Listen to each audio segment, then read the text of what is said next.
Podemos pensar em Gala Placídia, esposa raptada de Ataúlfo, como quem ensinou aos visigodos as vantagens de deixar a condição de hordas devastadoras para formar um reino ao estilo ocidental.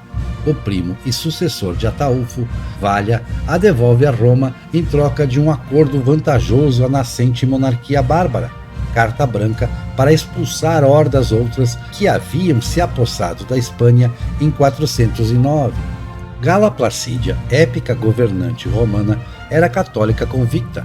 Essa parte os visigodos só adotariam plenamente em 589, com Recaredo, já em Toledo, a cidade da qual governaram a quase totalidade da Península Ibérica até 711, varridos do poder por berberes e árabes islâmicos. Os sucessivos reinos das Astúrias, de Leão, de Castela e, finalmente, da Espanha, pouco se lembram de Gala Placídia, mas reverenciam e se dizem legítimos sucessores do reino visigodo de Toledo, de Valha ao infausto Rodrigo.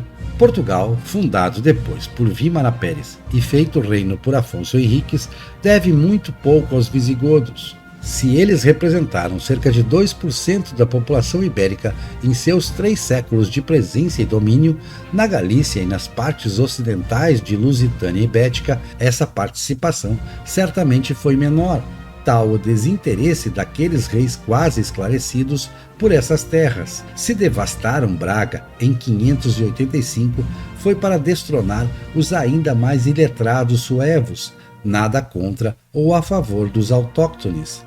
O povo extremo ocidental tratou apenas de sobreviver a esses desditosos tempos de pestes, pragas de gafanhotos e eventos climáticos de severo resfriamento. É escasso o registro do viver em Portugal sob domínio suevo ou visigodo.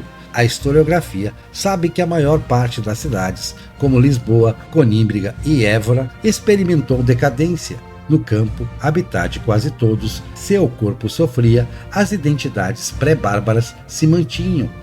É motivo de controvérsias o quão pobre, mesmo miserável, era a vida dos proto-portugueses e demais povos ibéricos do tempo. Certo é o exagero de narradores espanhóis quanto à prosperidade do reino toledano. A variedade e a quantidade de moedas cunhadas e o tesouro votivo de Guarrazar são citados como prova de tal fausto, porém contrastam com a escassa expressão comercial de um reino de muitos inimigos no Mediterrâneo.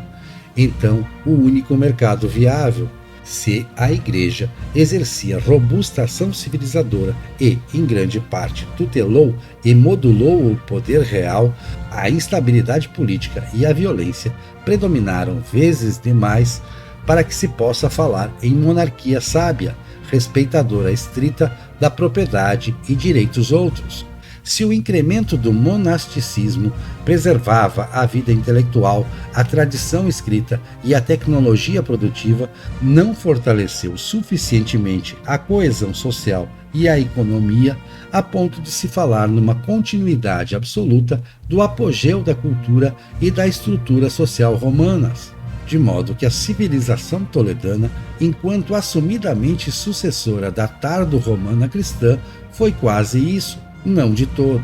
A queda de Toledo não é mero resultado da derrota cristã aos mouros na Batalha de Guadalete. A facilidade com que os maometanos tomaram quase toda a Espanha visigótica em seguida evidencia a pouca solidez prática de seus fundamentos, supostamente elevados se nos fiarmos na crônica laudatória, tanto a coetânea, que teve em Isidoro de Sevilha expoente magnífico, quanto a sucedânea. Os antepassados dos portugueses conheceriam dias mais sofridos com os novos invasores, mas a reconquista lusa, embora reconhecendo a precedência asturiana de Pelágio, evocaria antes a arraigada fé romano-cristã do que a inspiração visigótica. Portugal responde mais a Gala Placídia do que a Valha.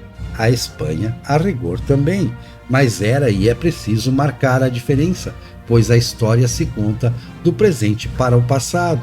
Espanha e Portugal não são godos, nem na genética nem na cultura, mas o reino visigodo representa a Ibéria unificada. sua parte oeste em segundo ou terceiro planos. Assim, Portugal faz bem em quase não reconhecer a herança bárbara.